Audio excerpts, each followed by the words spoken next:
برادران اہل سنت السلام علیکم ورحمۃ اللہ تعالی وبرکاتہ حامدا ومصلیا ومسلما اما بعد فاعوذ باللہ من الشیطان الرجیم بسم اللہ الرحمن الرحیم ولن ترضى عنك اليهود ولا النصارى حتى تتبع ملتهم آمنت باللہ صدق اللہ العظیم صلو علی الحبیب اللہ رب محمد صلی اللہ علیہ وسلم نحن عباد محمد صلی اللہ علیہ وسلم صلاۃ والسلام علیک یا رسول اللہ صلی اللہ تعالی علیہ وسلم۔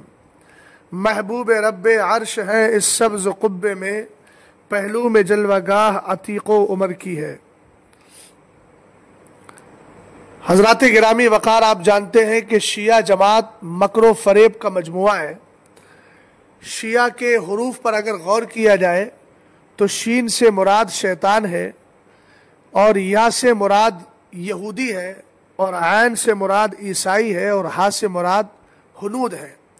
ان سب کا مجموعہ جب بنتا ہے تو اسی کو شیعہ جماعت کہا جاتا ہے، جو بدبخت زمانہ ہے۔ 25 جون تک نلہ یاری رافضی جو ہے وہ قطعاً کچھ بولنے کے لیے تیار نہیں ہوا، بلکہ لائیو شو سے ہی غائب ہو گیا۔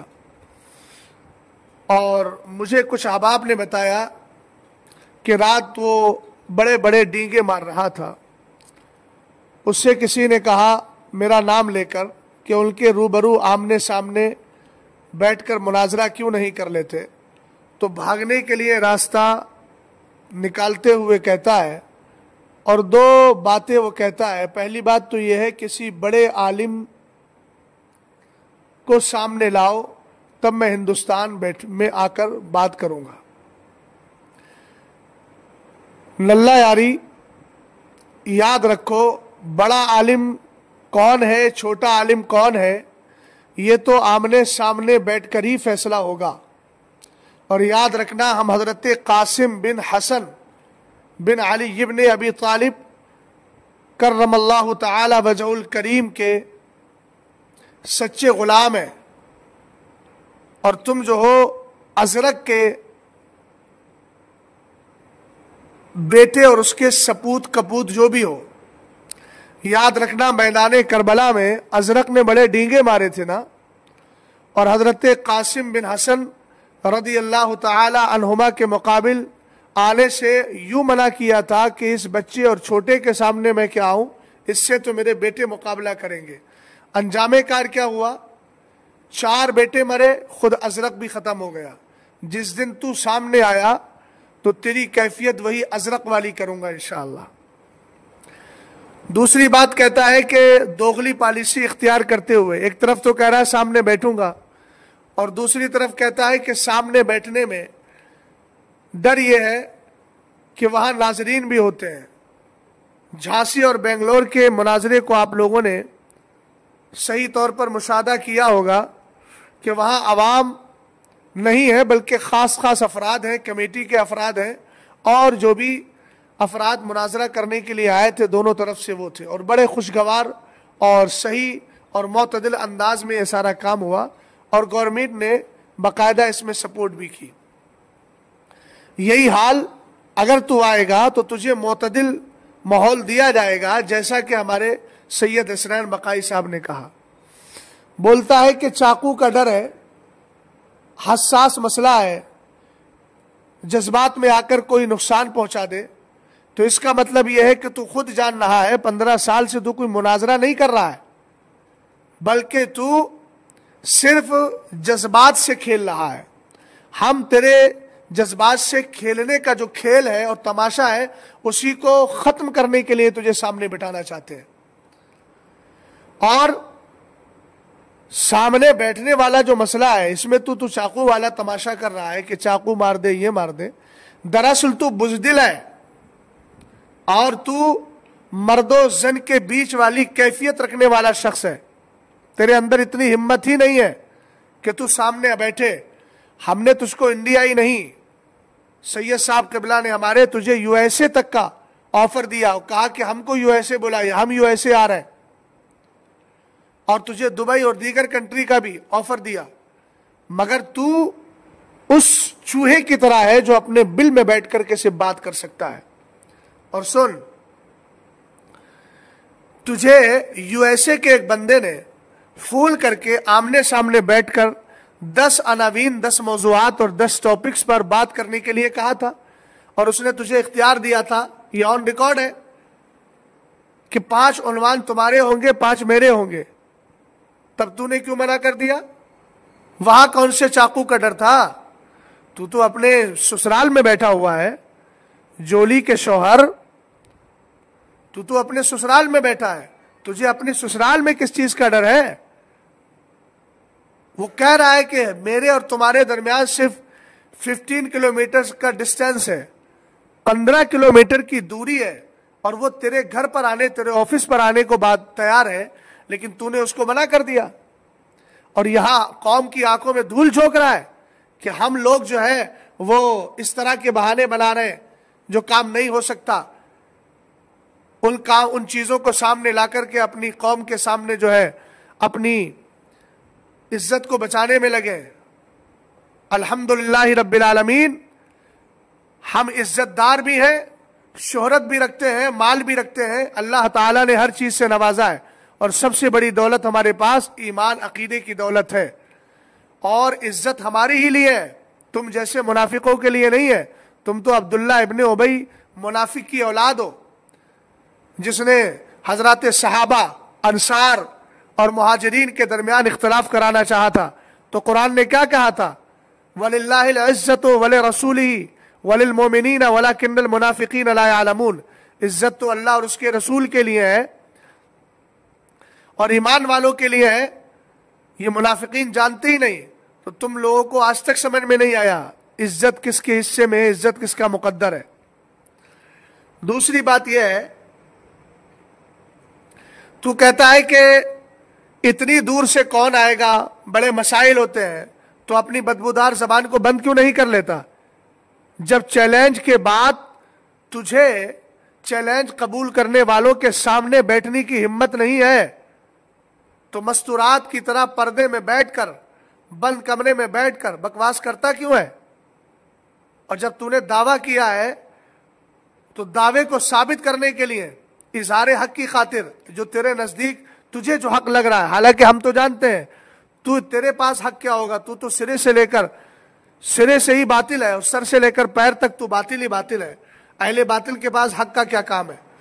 لیکن تو سمجھتا ہے کہ میرے پاس حق ہے, تو اظہار حق کے لیے اگر ضرورت پڑی تو جانتا نہیں کہ مولا کائنات رضی اللہ تعالی عنہ کا لخت جگر حضرت امام علی مقام رضی اللہ تعالی عنہ جو ہے مدینہ شریف کو خیر آباد کہہ کر کربلا کے میدان میں چلے گئے, اور تو خود کو کہتا ہے میں مولائی ہوں, امام علی مقام سے محبت کرتا ہوں.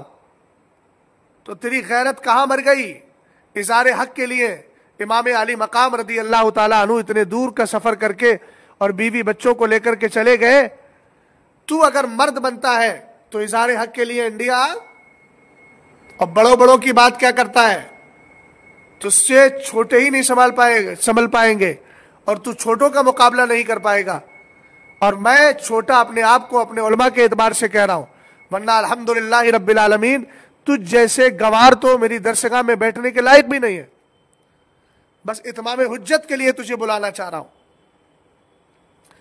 اور سفر کا رونا رونے والے افغانستان میں پیدا ہوا, ایران کی نیشنلٹی لی, اور ایرانیوں نے تجھے بھگا دیا ہے نا, اور وہاں سے تو یہودیہ عورت جولی کے چکر میں ایران سے تو نے امریکہ کا سفر کر لیا. ارے جب ایک عورت کے چکر میں تو ایران سے امریکہ جا سکتا ہے, تو اظہار حق کے لیے تو جو تیرے نزدیک حق ہے اس حق کے اظہار کے لیے آمنے سامنے بیٹھنے کی ہمت کیوں نہیں کر رہا ہے؟ ہمت کر تو صحیح, انشاءاللہ الرحمن تیری زندگی کا وہ آخری مناظرہ ہوگا, اور اس کے بعد تو کبھی مناظرہ کرنے کے لائق نہیں رہے گا. ہم تجھے کسی اور چیز کی دھمکی نہیں, تجھے تیری جہالت اور تیرے مکر و فریب اور تیرے مغالطے کو ختم کرنے کی بات کر رہے ہیں. جب تو بیٹھے گا تو تیرا چیپٹر ہی کلوز ہو جائے گا. اور دوسری بات، میں ان لوگوں سے کہتا ہوں کہ جو لوگ اس کے پٹھو بنے ہوئے ہیں، ہم نے تو للکار کر کہا تھا نا، تو نہیں آ پا رہا ہے، تجھے آپشن دیا تھا، تو اپنے کسی بندے کو تیار کر دے جن کو تو بھیک دے کر کے، جن کو تو خیرات دے کر، بھیک دے کر، صدقے دے کر، اپنی اترن دے کر کے پالتا ہے، انہی پالتوؤں میں سے کسی ایک کو تو منتخب کر دے۔ ابے جن کو تو پال رہا ہے، اس کا مطلب یہ ہے کہ تجھے اپنے ان پالتو لوگوں پر بھروسہ ہے ہی نہیں، تو کیوں پال رہا ہے؟ اور جب پال رہا ہے تو بھروسہ رکھ، اور جب بھروسہ ہے تو پھر انہی کے توسط، انہی کے واسطے سے آ جا۔ چل ہماری دعوت پہ نہیں آ رہا ہے تو انہی کی ساری سیکورٹی، انہی کی ساری حفاظت و صیانت پاسبانی میں آ جا، اور نہیں آ رہا ہے تو انہی میں سے کسی کو منتخب کر۔ لیکن ہمیں معلوم ہے نہ خنجر اٹھے گا نہ تلوار تم سے، یہ بازو میرے آزمائے ہوئے ہیں۔ اب انشاءاللہ الرحمن جماعت اہل سنت میں، چونکہ اس کا چیپٹر تو کلوز ہو گیا، ہم نے سمجھ لیا کہ یہ بیٹھنے کی ہمت اور طاقت نہیں رکھتا ہے، اب انشاءاللہ الرحمن جماعت اہل سنت ہندوستان میں چھپے ہوئے ان رافضیوں کا پوسٹ مارٹم شروع کریں گے، اور ہماری ٹیم ایک ایک کر کے سب کو برہنہ کرے گی اور دلائل کے ساتھ بتائے گی کہ یہ سب کے سب جو ہے رافضی فکر کے لوگ ہیں، تاکہ جماعت اہل سنت کی جو عوام ہے وہ ان کے مکر و فریب اور ان کی مکاری عیاری اور ان کی بد عقیدگی سے محفوظ رہے۔ اور میں جماعت اہل سنت کے علماء صغیر و کبیر سب سے عرض کروں گا، یہ پیغام ان لوگوں کے لیے ہے جن کو لائیو آنے کا بڑا شوق ہے۔ میں کہتا ہوں کہ آپ ایسے بدبخت کے پاس لائیو آتے کیوں ہیں جو دراصل تمہیں کسی بھی طریقے سے مکر و فریب کا شکار بنا کے تمہارے مذہب و مسلک پر انگلی اٹھاتا ہے؟ اس بغیرتی کا مظاہرہ نہ کریں۔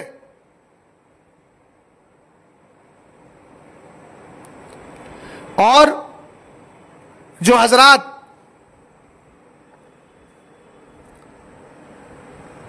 میرے اور صوفی کلیم حنفی صاحب کے تعلق سے بغیر کسی اجازت کے میڈیٹر بن کر بات کر رہے ہیں، ان کو کس نے حق دیا تھا کہ وہ میرے تعلق سے یا صوفی صاحب قبلہ کے تعلق سے بات کر رہے ہیں؟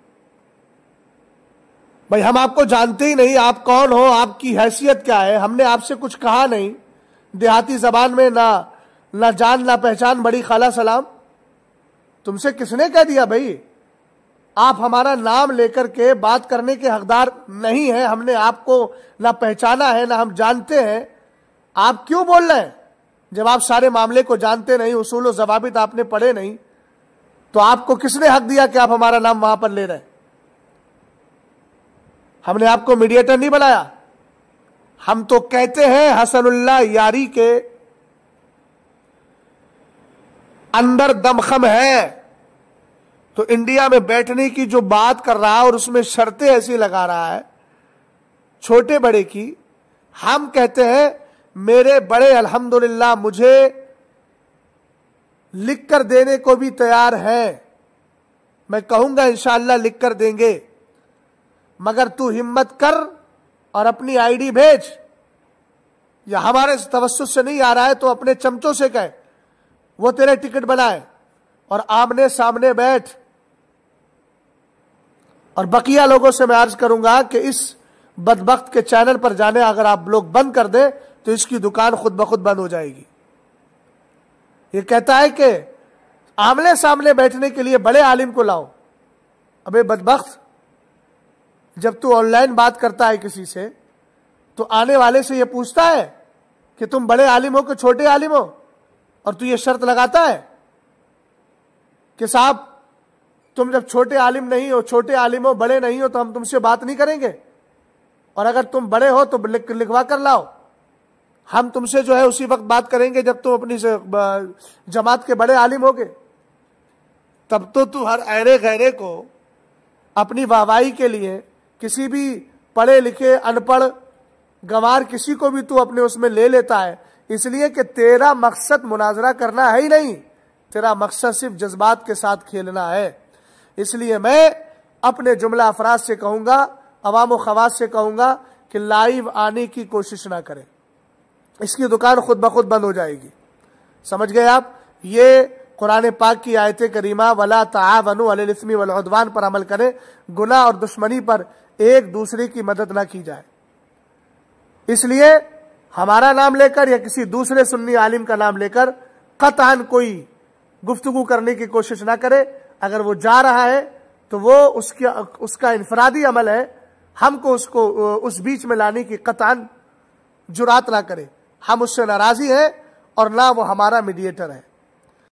اور تو جو بار بار کہہ رہا ہے کہ میں شیعوں کا سب سے بڑا عالم ہوں، الحمدللہ رب العالمین، ہم اتنی طاقت بھی رکھتے ہیں اور دلائل کی روشنی میں، لیکن یہ دلائل تجھے سامنے دکھائیں گے اور وقت آنے پر ہم تجھے بتائیں گے کہ تو شیعوں کا عالم تو چھوڑ، شیعہ تجھے خود شیعہ بھی نہیں مانتے ہیں، اور میں تجھے نام دے رہا ہوں، تو شیعوں کا غیر مقلد مولوی ہے، اور ہم یہ بھی ثابت کر دیں گے کہ شیعوں کے سب سے بڑے امام سیستانی جیسا شخص بھی تجھے مسلمان تو ہم کہتے نہیں، تو کافر و مرتد ہے، ہم نے دلائل سے پہلے ہی ثابت کیا ہے نا۔ ہم یہ بھی ثابت کر دیں گے کہ تو شیعوں کے اماموں کے سامنے خود شیعہ بھی نہیں ہے، بدبخت۔ اور ہم نے مناظرے پر جو اصولی گفتگو کی تھی، ہم نے شیعہ کتاب سے بھی ثابت کیا تھا کہ یہ آن لائن مناظرہ ہوتا ہی نہیں ہے۔ اب تو جو ڈرامہ کر رہا ہے، تیرے ڈرامے کو ہم کیا مناظرہ کہہ دیں اور اصول کو سب کو ہم کالعدم قرار دیں؟ تو یا تیرے جتنے چاہنے والے ہیں ان کے کہنے پر نہیں، ہم نے تو شیعہ کتاب سے، شیخ حلی کی کتاب سے ثابت کیا تھا کہ الاحتجاج لا یتم الا بحضور الخصم۔ گوار آدمی کم سے کم کچھ اصول تو پڑھ لے، جہالت کا پلندہ لے کر کب تک قوم کی آنکھوں میں دھول جھونکتا رہے گا؟ ہم یہ ثابت کر دیں گے کہ تجھے شیعہ، مذہب شیعہ کے اعتبار سے شیعہ ہی نہیں مانتے ہیں، تو اپنے آپ کو شیعوں کا بڑا عالم کہہ رہا ہے، دوسروں سے کہتا ہے کہ تم لکھواؤ، بڑے عالم کو لاؤ۔ ابے تو شیعوں کے سامنے خود شیعہ ہی نہیں ہے، بڑا عالم تو درکنار آئے گا سامنے، تو تجھ پر سب سے پہلے ہم انشاءاللہ یہی شرط رکھیں گے کہ تو جس فرقے کا ماننے والا ہے، اس فرقے کے بڑے علماء سے تو صرف اپنے آپ کو چھوٹا عالم چھوڑ شیعہ ہی لکھوا لے، اور الحمدللہ رب العالمین ہمارے بڑے ہم کو عالم بھی لکھنے کو تیار ہے، اور انشاءاللہ وقت آئے گا تو ہم دکھائیں گے۔ تو نہ شیعہ ہے، سنی تو ہو نہیں سکتا، شیعوں کی کتابوں، شیعوں کے نظریات، شیعوں کے افکار کے اعتبار سے تو خود شیعہ بھی نہیں ہے۔ تو نے تو خود اعتراف کیا ہے کہ کوئی شیعہ میرا ساتھ ہی نہیں دیتا۔ اس کا مطلب سیدھا سا یہ ہے کہ شیعوں نے تجھے نکارا ہے اور تجھے جو ہے مردود، رجیم، ملعون بنا دیا ہے اور نکال باہر کر دیا ہے، سمجھ گئے؟ تو اس لیے تو شیعہ بھی نہیں ہے۔ لے دے کے تیری بیوی جولی کا نام سن کر کے ہم لوگوں کو یقین کامل ہو چلا ہے کہ تو یہودی ہے، اور یہودیہ عورت کے چکر میں ہی اور اپنے سسرال اور بیوی کی وفاداری، جس کو ہمارے یہاں جورو کا غلام کہا جاتا ہے، اس